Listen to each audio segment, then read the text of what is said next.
Бүгін біз ұшқышсыз ұшу аппараты арқылы медициналық көмекті жеткізу ғылыми жобасының аясында қала тұрғындарынан сұхбат алатын боламыз.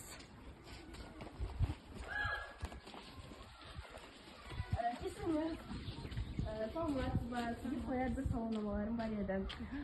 Мен номер 7-ші тұран мектеп гимназия коммуналдық мемлекеттік мекемесінің 8-ші А сынып оқушысы. Осы жылы ғылыми жоба шығарып жатыр едім.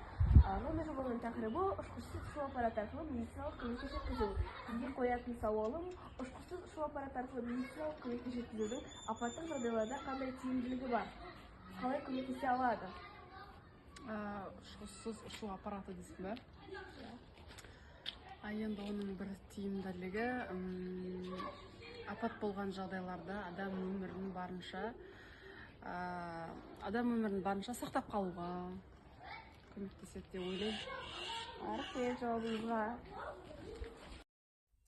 Саламатсыздар, мен 8-ші А сынып оқушысы Оралбаева Аякөз. Мен осы жылы шығарған ғылыми жобамның тақырыбының аясында сізге қоятын бір-екі сауалнамаларым бар еді. Менің ғылыми жобамның тақырыбы ұшқышсыз ұшу аппараттары арқылы медициналық көмекті жеткізу. Ал енді сізге қойғалы отырған сауалым, ұшқышсыз ұшу аппараттары арқылы медициналық көмекті жеткізудің апат болған жағдайларда қандай тиімділігі, пайдасы бар деп ойлайсыз? Керемет тақырып. Қазіргі заманға сай, технологияның дамып жатқан заманында ұшқышсыз ұшу аппараты. Егер ол дәрі-дәрмекті таситын ұшқышсыз ұшақ болатын болса, қауіпті жағдайларда бұл жерде адам шығыны болмайтынына сенімді болып отырамыз. Пайдасы осы деп ойлаймын.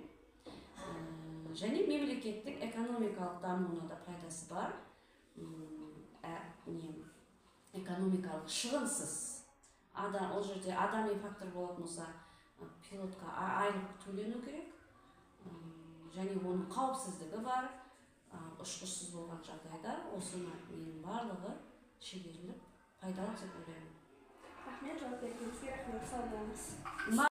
Саламатсыздар, мен Оралбаева Аякөз, 8-ші А сынып оқушысы. Осы жылы шығарып отырған ғылыми жобамның аясында сізге бірнеше сұрақтарым бар еді. Менің ғылыми жобамның тақырыбы ұшқышсыз ұшу аппараттары арқылы медициналық көмекті жеткізу.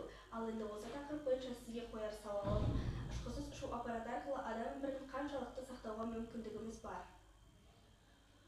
Мысалы, адам өмірін ұшақпен неғын кезде тез келеді, ол ұшақ мысалы тез уақытысында мысалы операция істеп жатқан кезде бірден жәрдем беруге болады. Адам өмірін тез сақтай аламыз.